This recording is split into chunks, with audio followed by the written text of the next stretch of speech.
Hello friends, welcome to money మంత్ర. నేను మీ రామకృష్ణ. నేను రీసెంట్గా ఒక పర్సనల్ ఫైనాన్స్ బుక్ చదివాను. ఆ బుక్ పేరు వచ్చేసి the Bogleheads guide to investing. ఈ బుక్ ద్వారా మనం ఫైనాన్షియల్గా మన ఇన్వెస్ట్మెంట్స్ని దాదాపుగా 3-4 పెంచుకోవడానికి చాలా స్కోప్ ఉంటుందన్నమాట. పర్సనల్ ఫైనాన్స్ విషయంలో ఏ పొజిషన్లో ఉన్నాం, ఇన్వెస్ట్మెంట్స్ ఎక్కడ చేస్తే బాగుంటుంది, సేఫ్ రిటర్న్స్ ఎలా తీసుకోవచ్చు అనే మెయిన్ కాన్సెప్ట్ని డిస్కస్ చేయబోతున్నాం.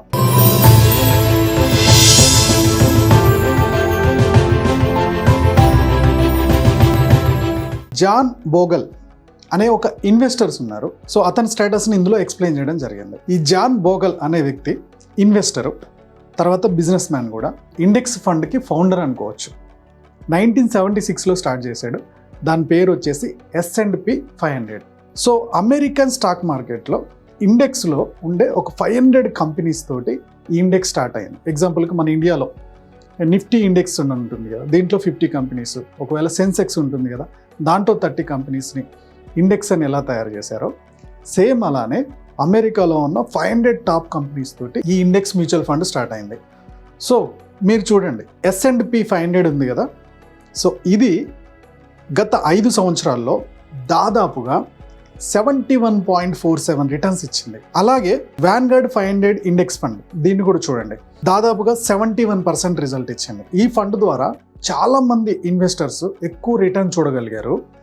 ఓకే, అప్పటిదాకా జనాలందరూ ఎలా ఉండేవాళ్ళు అంటే వాళ్ళు స్టాక్స్ని ఒక్కొక్క స్టాక్లో ఇన్వెస్ట్ చేసుకుంటూ వచ్చేవాళ్ళు.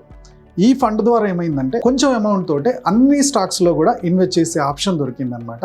దీని ద్వారా కమిషన్, ఇండెక్స్ ఫండ్ ద్వారా కంపెనీకి ఇవ్వాల్సిన కమిషన్ తగ్గింది, రిటర్న్స్ ఎక్కువ చూడగలిగారు. అందుకనే ఇతన్ని కింగ్ ఆఫ్ ది ఇన్వెస్టర్స్ అంటారనమాట. సో లెసన్ నెంబర్ 1లో తెలుసుకుంది ఏంటంటే రైట్ ఫైనాన్షియల్ ప్రోడక్ట్ చూజ్ చేసుకోవాలి అని. దీనికి ఇంకో ఎగ్జాంపుల్ కూడా చెప్పారు ఆథర్. అమెరికాలో ఒక 100 మందిని తీసుకుంటే 100 మందిలో ఒక్క పర్సన్ మాత్రం హై రిచ్ లేదా అల్ట్రా రిచ్ అవుతున్నాడు. మిగిలిన 4% మాత్రం, అంటే 4 మాత్రం రిచ్లో ఉంటున్నారు. మిగిలిన 95% ఎవరైతే ఉన్నారో ఈ 95% అయితే మిడిల్ క్లాస్లో ఉంటున్నారు, లేకపోతే పూర్ అయిపోతున్నారు. సో వీళ్ళ ఏజ్ గ్రూప్ ఎంత? 25 ఇయర్స్ ఏజ్ గ్రూప్ తీసుకుంటే వీళ్ళు 35 ఇయర్స్కి వచ్చేవరకు ఇందులో ఒక్కతను అల్ట్రా రిచ్ అవుతున్నాడు, ఒక 4 రిచ్ అవుతున్నారు, మిగిలిన 95% మిడిల్ క్లాస్లో కానీ పూర్లో కానీ ఉంటున్నారు. ఎందుకంటే వాళ్ళు పని చేస్తే వెళ్తుంది, లేకపోతే లేదు.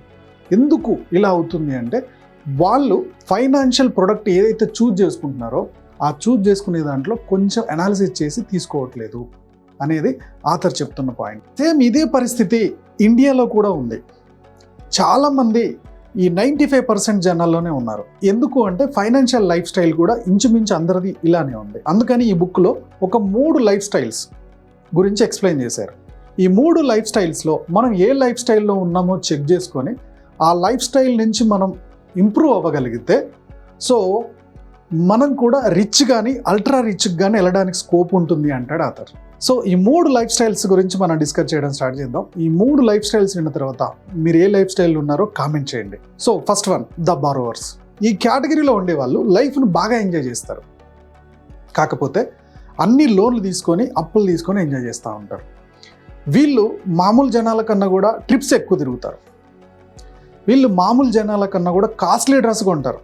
వాళ్ళ దగ్గర పెద్ద ఇల్లు ఉంటుంది, పెద్ద కారు ఉంటుంది, ఓకే, లేటెస్ట్ మొబైల్ ఉంటుంది, లేటెస్ట్ ఐఫోన్ ఉంటుంది, లేటెస్ట్ ల్యాప్టాప్ ఉంటుంది, లేటెస్ట్ వాచ్లు ఉంటాయి, ప్రతిదీ కూడా బ్రాండెడ్ ఉంటాయి. ఇవన్నీ కూడా ఈఎంఐలు తీసుకొని చేస్తూ ఉంటారు. లైఫ్ను ఎంజాయ్ చేయాలి, మనం రేపు ఉంటామో లేదో అని వచ్చినట్టే ఖర్చు పెడుతూ రాని దానికి కూడా అప్పులు చేసుకుంటూ అంటే ఈఎంఐలు కన్వర్ట్ చేసుకుంటూ వెళ్ళేటోళ్ళు ఏదో ఒక్కరోజు ఫైనాన్షియల్ క్రైసిస్లోకి వెళ్ళిపోతూ ఉంటారు. వాళ్ళకి తెలియకుండానే ఫైనాన్షియల్ క్రైసిస్లోకి వెళ్ళిపోతూ ఉంటారు. వీళ్ళనే కేటగిరీ 1 ద బారోవర్స్ అంటారు అని చెప్పాడు ఆథర్. సెకండ్ లైఫ్ స్టైల్ వచ్చేసి కన్జ్యూమర్స్. వీళ్ళు బారోవర్ కన్నా బెటర్. ఎలా? సో వీళ్ళు ఏం చేస్తారంటే వాళ్ళ శాలరీ, వాళ్ళ బడ్జెట్లోనే ఖర్చు పెట్టేస్తారు. ఎగ్జాంపుల్కి ఇప్పుడు ఇంటి ఖర్చులు ఎంత ఉంది, ఇది ఎంత ఉంది, మొత్తం బడ్జెట్ ప్రకారం వెళ్తుంది. బడ్జెట్లో ఇంకేమన్నా మిగిలితే వాటితోటి వాళ్ళకి కావాల్సినవి ఖర్చు పెడతారు, వాటితోటి వాళ్ళకి కావాల్సినవి కొంటారు. ఒకవేళ వాళ్ళు ఏదైనా ఈఎంఐ తీసుకోవాలనుకున్నా ఇప్పుడు శాలరీలో ఎవ్రీ మంత్ నాకు ఈఎంఐకి నేను కట్టగలుగుతానా లేదా, ఓకే, ఈ లెక్కలు వేసుకొని వీళ్ళు లెక్క దాటకుండా వాటిని ఈఎంఐలు ఖర్చు పెడతారు. అంటే వీళ్ళు pay check to pay check, salary to salary run చేస్తారు. వీళ్ళ లైఫ్ స్టైల్ ఎలా ఉంటుందంటే చాలా ఇబ్బందిగా ఉంటుంది. ఇదర్ అయినా అటు లైఫ్ని ఎంజాయ్ చేయలేరు, అలా అని చెప్పి లిమిట్ దాటలేరు. సో ఎటు కాకుండా ఆ మధ్యలో శాలరీ టు శాలరీ వెళ్ళిపోతూ ఉంటారు. ఈ స్టేజ్లో ఉండేవాళ్ళు కన్జ్యూమర్. కాకపోతే ఏంటంటే బెనిఫిట్, లైఫ్ని ఎంజాయ్ చేయకపోయినా సరే భయంకరమైన అప్పుల్లోకి వెళ్ళరు, అక్కడికక్కడికే నెట్టుకొస్తూ ఉంటారు. 1 మంత్ 2 మంత్స్ కనుక శాలరీ రాకపోతే వీళ్ళ పరిస్థితి చాలా గందరగోళం అవుతుంది. ఒకవేళ ఇదే పరిస్థితి బారోవర్కి వచ్చిందంటే అతను ఇంకా వీళ్ళు చేసేదానికన్నా డబ్బులు అప్పు చేయాలి, ఎందుకంటే ఈఎంఐలు చాలా ఉంటాయి. ఓకే, సో క్రెడిట్ కార్డ్ నుంచి ఒక లోన్ తీసుకుంటాడు, దాని నుంచి ఇంకొక పర్సనల్ లోన్ తీసుకుంటాడు. ఇవన్నీ ఈఎంఐలు నడుస్తూ ఉంటాయి వాళ్ళ లైఫ్ స్టైల్ కోసం. వీళ్ళకి ఏంటంటే ఈఎంఐల గొడవ తక్కువ ఉంటుంది, 10% కూడా ఉండదు, ఎందుకంటే వాళ్ళు బడ్జెట్ లెక్కేసుకొని ఈఎంఐ తీసుకున్నారు కాబట్టి వాళ్ళకన్నా వీళ్ళు ఇంకొద్దిగా సేఫ్ జోన్లో ఉంటారు. థర్డ్ లైఫ్ స్టైల్ వచ్చేసి కీపర్స్. ఈ కీపర్స్ మైండ్ సెట్ ఎలా ఉంటుందంటే నాకు ఎక్కువ నెట్ శాలరీ రావాలి అని ఆలోచించడం కన్నా కూడా నాకు ఎక్కువ నెట్వర్త్ ఉండాలని ఎక్కువ ఆలోచిస్తారు. వీళ్ళు ఎక్కువగా నెట్వర్త్ని డెవలప్ చేసుకోవడానికి ఆలోచిస్తారు. సో నెట్వర్త్ అంటే ఏంది, ఒక 50 లక్షల ఇల్లు ఉంది ఇతని దగ్గర, ఒక 5 లక్షల రూపాయల గోల్డ్ ఉంది, స్టాక్స్లో ఒక 5 లక్షలు ఉన్నాయి, మొత్తం 60 లక్షలు తన ప్రాపర్టీ వాల్యూ ఉంది, అన్ని అసెట్స్ ఉన్నాయి, 60 లక్షల అసెట్స్ ఉన్నాయి. సో లయబిలిటీస్కి వస్తాం, అప్పులు. సో పర్సనల్ లోన్ ఒక 5 లక్షలు ఉంది, అలాగే బయట ఫ్రెండ్స్ దగ్గర తీసుకొచ్చింది ఒక 5 లక్షలు ఉంది, 10 లక్షలు. సో ఈ 60 లక్షల్లో నుంచి ఈ 10 లక్షలు తీసేస్తే ఆ మిగిలిన వర్త్ ఏదైతే ఉందో అది నెట్వర్త్. సో అది 50 lakhs ఉంది. సో వీళ్ళు ఎప్పుడు కూడా ఏం చేస్తారంటే నెట్వర్త్ని ఎక్కువ డెవలప్ చేసుకుంటూ ఉంటారు. 95% జనాలు బారోవర్స్లో కన్జ్యూమర్స్లో ఉండిపోతే ఈ 5% మాత్రమే రిచ్కి వెళ్ళిపోతారు. ఎందుకు వెళ్తున్నారు అంటే వీళ్ళు నెట్వర్త్ని ఎక్కువ డెవలప్ చేసుకుంటూ వెళ్తారు. మీకు లక్షల జీతం వస్తున్నా సరే నెక్స్ట్ మంత్కి వచ్చేవరకు మీ చేతిలో ఒక 5,000 10,000 మిగులుతుందంటే మీరు కన్జ్యూమర్స్లోనో బారోవర్స్లోనే ఉన్నట్టు. ఓకే, ఎవరైతే నెట్వర్త్ని డెవలప్ చేసుకుంటూ ఉంటారో వాళ్ళు లైఫ్ లాంగ్ ఇబ్బందులు లేకుండా ఉంటారు. సో ఇప్పుడు చూడండి, ఒక 25 years ఏజ్లో స్టార్ట్ చేశారు, ఈ 25 years ఏజ్ నుంచి 50 yearsకి వచ్చారు. ఫస్ట్ ఎవరైతే బారోవర్ ఉన్నారో ఈ 25 years ఏజ్లో నుంచి కూడా వాళ్ళు ఈఎంఐలు కన్వర్ట్ చేసుకుంటే వస్తున్నారు. అన్ని ఈఎంఐలతోనే నెట్టుకుంటూ వస్తారు. లాస్ట్కి వచ్చేవరకు వాళ్ళ పిల్లలు హయ్యర్ ఎడ్యుకేషన్కి వచ్చి వాళ్ళు సంపాదించడం స్టార్ట్ చేస్తే వాళ్ళ డబ్బుతో కూడా ఈఎంఐలలో ఇల్లు తీసుకోవడం, ఈఎంఐలతోటే నెట్టుకురావడం, వాళ్ళ పిల్లలకు కూడా అదే లైఫ్ స్టైల్ అలవాటు చేసేటోళ్ళు చాలామంది అవుతున్నారు. ఒకవేళ పిల్లలకి మంచి కొలీగ్స్, మంచి ఫ్రెండ్ సర్కిల్ తయారై వాళ్ళు ఏమన్నా సేవ్ చేసుకోవడం కనుక అలవాటు కాకపోతే సేమ్ తల్లిదండ్రులను చూసి అదే రిపీట్ అయిపోతాం. Next consumer. వీళ్ళు కూడా pay check to pay check, salary to salary. ఒకవేళ పిల్లలు కొంచెం అంటే పిల్లల ఏజ్కి వచ్చే వరకు కూడా శాలరీ టు శాలరీ పెంచుకుంటూనే వెళ్ళిపోతారు. పిల్లలు కనుక కొద్దిగా సేవ్ చేస్తే ఈ పేరెంట్స్ కన్నా కూడా శాలరీ, నెట్ శాలరీ పెరుగుతుంది. ఆ నెట్ శాలరీకి తగ్గట్టే ఖర్చులు పెంచుకుంటూ వెళ్ళిపోతారు. థర్డ్ వన్ వచ్చేసి కీపర్స్. ఈ కీపర్స్ ఎలా ఉంటుంది, ఇదే 50 yearsకి వచ్చేవరకు వాళ్ళ దగ్గర నెట్వర్త్ చాలా డబుల్ ఉంటుంది. ఇది పిల్లలకు కూడా డూప్లికేట్ అవుతుంది. ఓకే, సో పిల్లలు ఇంకొద్దిగా డబుల్ చేసుకునే వాళ్ళు ఉంటారు. ఓకే, లాస్ అయ్యేటోళ్ళు ఒక 5 to 10% ఉంటారు అనుకోండి, డబుల్ చేసుకునేటోళ్ళు కూడా చాలామంది ఉంటారు. సో ఇప్పుడు మనం ఈ కీపర్ స్టేజ్కి రావాలంటే ఏం చేయాలి? రూల్ నెంబర్ 1లో convert pay check mentality to net worth mentality. నాకు ఈ మంత్కి శాలరీ ఎంత పెరుగుతుంది దానికి ఆల్రెడీ లెక్కలేసుకునే దానికన్నా కూడా మన నెట్వర్క్ను పెంచుకునే మెంటాలిటీలోకి కన్వర్ట్ అవ్వాలంటాడు అతను. సో మనకు శాలరీ ఎంత వస్తుంది, ఇంకెంత శాలరీ పెంచుకోవాలి అని ఆలోచించటం కన్నా కూడా మనకు వస్తున్న శాలరీలో ఖర్చులు ఎంత తగ్గించుకున్నాం, మన నెట్వర్త్ని ఎంత పెంచుకున్నాం, అంటే అసెట్ని ఎంత పెంచుకుంటున్నాం, ల్యాండ్ మీద ఇన్వెస్ట్ చేస్తున్నామా, ఫ్లాట్ మీద ఇన్వెస్ట్ చేస్తున్నామా, స్టాక్స్లో పెడుతున్నామా, మ్యూచువల్ ఫండ్స్లో పెడుతున్నామా, ఎక్కడ మన అసెట్స్ పెంచుకుంటూ పోతూ ఉన్నాము. ఎప్పుడైతే మనం అసెట్స్ పెంచుకుంటూ పోతామో అప్పుడు మనం ద కీపర్స్ లైఫ్ స్టైల్లోకి కన్వర్ట్ అవ్వడానికి స్కోప్ ఉంటుంది అంటాడు ఆథర్. ఆథర్ ఏం చెప్తున్నాడంటే చాలామంది ఆలోచనలు, ఒక హీరో ₹1,00,00,000 తీసుకుంటున్నాడు, ఒక డాక్టర్ సంవత్సరానికి ₹1,00,00,000 సంపాదిస్తున్నాడు, లేదా ఒక లాయర్ సంవత్సరానికి ₹1,00,00,000 సంపాదిస్తున్నాడు. ఇవి చూసినప్పుడు వాళ్ళని మీరేం చూస్తున్నారు, వాళ్ళ నెట్ ఇన్కమ్ చూస్తున్నారు, వాళ్ళు ఎంత సంపాదిస్తున్నారు అనేది చూస్తున్నారు. వాళ్ళు సంపాదించే దాన్ని బట్టి వాళ్ళు ఫైనాన్షియల్గా బాగా సెటిల్ అయ్యారు అని చెప్పి మీరు లెక్కలేయొద్దు. వాళ్ళు ఏదైతే సంపాదిస్తున్నారో నెట్ ఇన్కమ్, సాఫ్ట్వేర్ ఇంజనీర్ కూడా 6 లక్షలు సంపాదిస్తున్నాడు, 10 లక్షలు సంపాదిస్తున్నాడు నెలకి అని చెప్పి వింటారు కదా, ఆ సంపాదనతో వాళ్ళ నెట్ ఇన్కమ్ లెక్కేయద్దు. అది నెట్ ఇన్కమ్ అంతే, వాళ్ళ సంపాదనతో వాళ్ళని లెక్కేయద్దు. ఒక వ్యక్తి ₹1,00,00,000 సంవత్సరానికి సంపాదిస్తున్నా 90 లక్షలు ఖర్చు పెడుతుంటే అతని నెట్వర్త్ ఎంత? జస్ట్ 10%. సో ఫ్యూచర్లో ఇతను డల్ అయిపోవడానికి, ఫ్యూచర్లో ఇతను ఫైనాన్షియల్ క్రైసిస్కి వెళ్ళడానికి చాలా స్కోప్ ఉంది. ఎప్పుడైతే ఈ ఎక్కువ సంపాదిస్తున్న వాళ్ళ వెల్త్, వాళ్ళ నెట్వర్త్ ఎక్కువగా ఉంటుందో అప్పుడు వాళ్ళని వెల్ సెటిల్డ్ అనాలి. కానీ సొసైటీలో ఎలా ఉందో తెలుసా? ఎప్పుడైతే ఎక్కువ సంపాదిస్తున్నామో వాళ్ళని వెల్ సెటిల్డ్ అంటున్నారు. వాళ్ళు లోన్ తీసుకొని కారు కొన్నారా, లోన్ తీసుకొని ఇల్లు కొన్నారా, లోన్ తీసుకొని లైఫ్ స్టైల్ మెయింటైన్ చేస్తున్నారా, ఇదంతా కాదు. ఎంత ఎక్కువ సంపాదిస్తుంటే వాళ్ళు వెల్ సెటిల్డ్ అనే భ్రమంలోకి వెళ్ళిపోతున్నారు జనాలు. ఈ మైండ్ సెట్ మారాలి అంటాడు ఆథర్. ద కీపర్ లైఫ్ స్టైల్లోకి రావడానికి సెకండ్ రూల్ వచ్చేసి pay of credit card and high interest debts. So మీకు లోన్స్ ఉన్నాయండి, అప్పులు ఉన్నాయి, ఓకే. ఈ అప్పులు ఉండగా మీరు ఆ అప్పులన్నీ కట్టకుండా కొన్ని వాయిదాలు వేసుకుంటూ వచ్చి మీరు ఇన్వెస్ట్ చేస్తున్నారు. ఇన్వెస్ట్ చేస్తున్నప్పుడు సడన్గా ఆ బ్యాంక్ పర్సనో, లోన్ ఉన్న బ్యాంక్ పర్సనో 3 నెలల నుంచి నువ్వు సరిగ్గా కట్టట్లేదు, లేదా మినిమం పేమెంటే చేస్తున్నావు కార్డుకి, లేదా బయట వడ్డీ కట్టకుండా నువ్వు ఉన్నావని చెప్పి ఎవరో ఇంటి మీద ప్రెజర్ పెట్టారు, మీ దగ్గరకు వచ్చి ప్రెజర్ చేస్తున్నారు. ఈ ప్రెజర్ చేస్తున్నప్పుడు ఏం చేస్తారో తెలుసా? బాగా ఒత్తిడి ఎక్కువైపోతున్నప్పుడు ఇప్పటిదాకా మీరు సేవ్ చేసిన అమౌంట్ ఏదో ఇన్వెస్ట్మెంట్కు వీటికో ఒక 6 నెలలు, సంవత్సరం కన్వర్ట్ చేశారు కదా, ఆ అమౌంట్ తీసేసి అప్పు కడతా ఉంటారు. సో మీ దగ్గర అప్పులు ఉన్నప్పుడు సిస్టమేటిక్గా ఇన్వెస్ట్ చేస్తున్న అమౌంట్ను కూడా ఏదన్నా ప్రెజర్ వచ్చినప్పుడు ఇమీడియట్గా ఇన్వెస్ట్మెంట్ అమౌంట్ తీసేసి అప్పులలో కట్టేస్తూ ఉంటారు. ఇలా కాకుండా ఫస్ట్ మీరు అప్పులన్నీ త్వరగా క్లియర్ చేసుకోండి, లోన్స్ అన్ని త్వరగా క్లియర్ చేయండి, ఆ తర్వాత ఇన్వెస్ట్మెంట్ స్టార్ట్ చేయండి. అప్పుడు మీకు ఎలాంటి ప్రెజర్ ఉండదు. ఈ సిస్టమేటిక్ ఇన్వెస్ట్ ప్లాన్ ముందుకెళ్తూ ఉంటుంది, మీ నెట్వర్త్ పెరుగుతుంది, మీరు కీపర్లోకి రావడానికి స్కోప్ ఎక్కువగా ఉంటుంది అంటాడు ఆథర్. నిజమే కదా? అప్పులు ఉండగా ఇన్వెస్ట్ చేస్తే ఆ డబ్బును ఉంచలేము, ఆపలేము.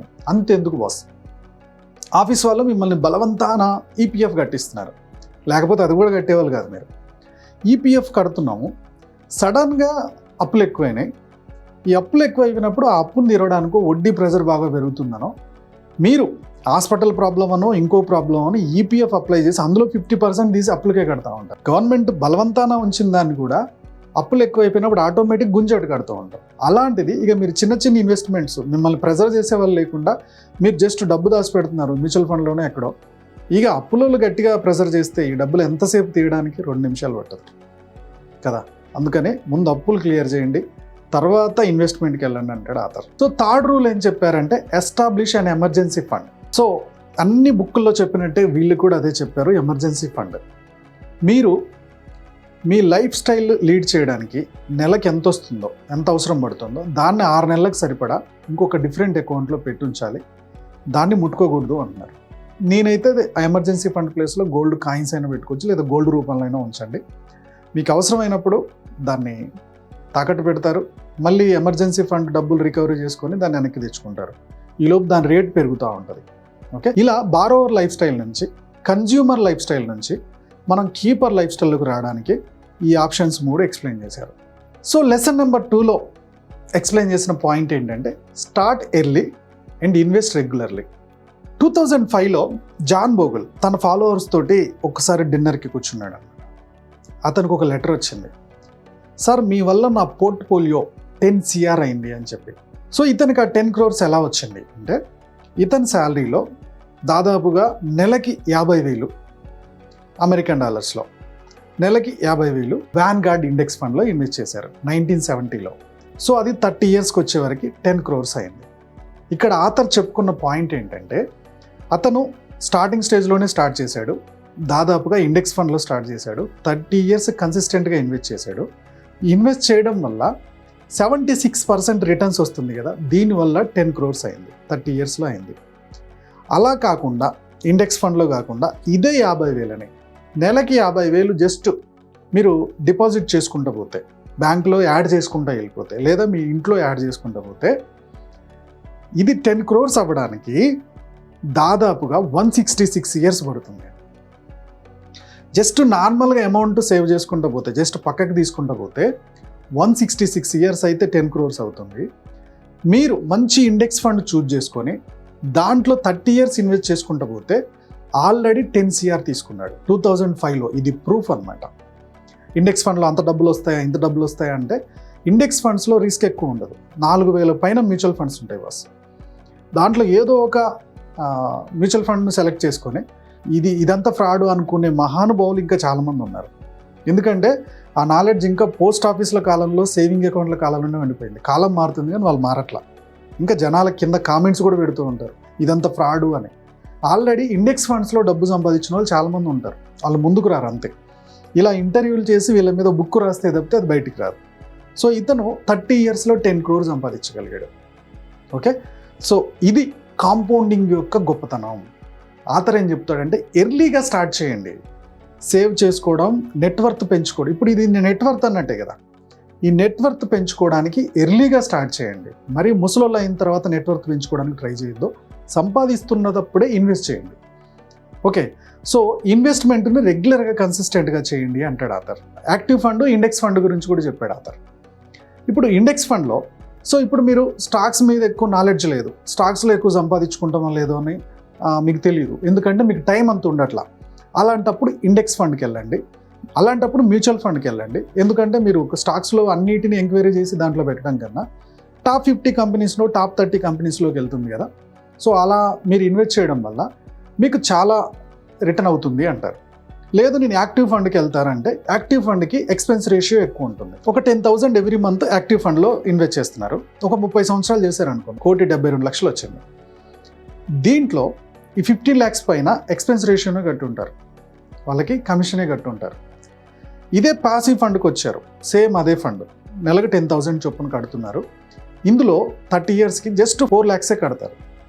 ఇలా ఇండెక్స్కి దీనికి పెద్ద వేరియేషన్ లేదు. అందుకని బెస్ట్ ఇన్వెస్ట్మెంట్ ప్లాన్ చూస్ చేసుకోవాలి.